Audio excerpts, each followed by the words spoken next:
Today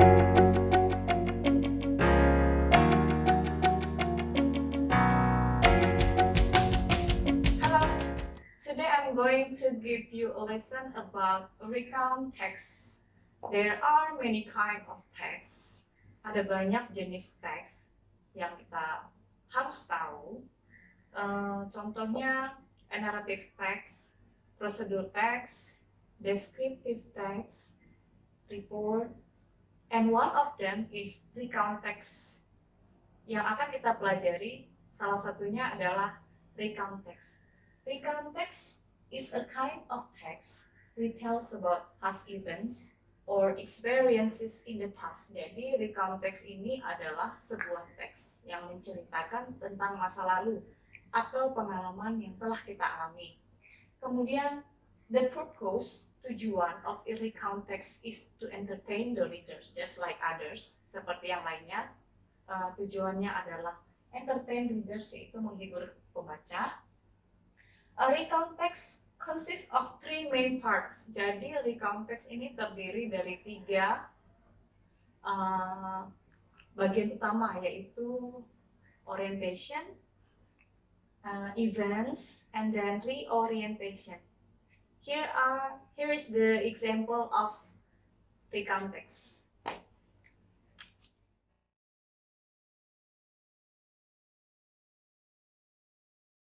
Baik anak-anak, seperti yang kamu lihat yang ada di layar yang sekarang kamu lihat itu, di situ ada contoh teks recount. The example of recount text. The title is Diving in Bunaken Island. As we know that in recount text there are three main parts. They are orientation, events, and reorientation. Jadi seperti yang kita tahu di dalam recount text ada tiga bagian utama, yaitu orientations, events, dan reorientations. Dalam hal ini saya akan menjelaskan kepada kamu apa saja yang dimaksud dengan orientation, events, dan juga reorientation. Baik, yang pertama orientation. Orientation di sini tugasnya yaitu menyajikan setting atau tempat dan introducing partisipan atau pengenalan tokoh-tokoh yang ada di dalam cerita tersebut. Kemudian events. Events menceritakan tentang cerita secara berurutan. Misalnya seperti teks Diving in Bunaken Island, dia menceritakan tentang dari awal bepergian hingga akhir secara berurutan. Dalam teks ini kita bisa melihat ada dua events yang ditampilkan atau yang diceritakan. Kemudian yang terakhir adalah reorientation. Reorientation lebih mengarah kepada kesimpulan akhir dari cerita si penulis. Kemudian berikutnya, di dalam recount text, in recount text also has language features, atau dalam bahasa Indonesianya adalah struktur kebahasaan. Tentu saja ya, setiap cerita itu mempunyai struktur bahasa.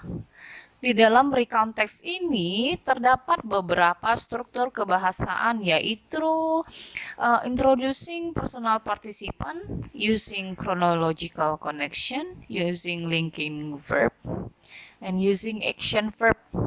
Introducing personal participant itu ya seperti I, we, my group, itu bisa kamu lihat di dalam contohnya. Kemudian pemakaian simple past tense juga ada. Pemakaian action verb.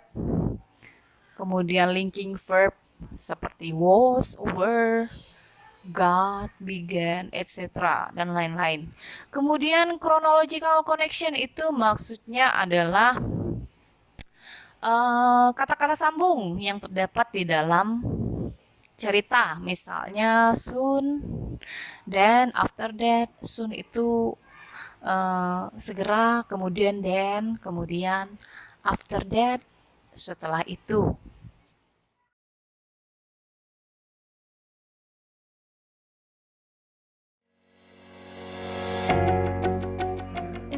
Baik, itu tadi penjelasan mengenai recount text. Semoga bisa membantu kamu belajar selama masa pandemi ini. Ingat ya anak-anak, stay home, don't go anywhere, and don't forget to clean yourself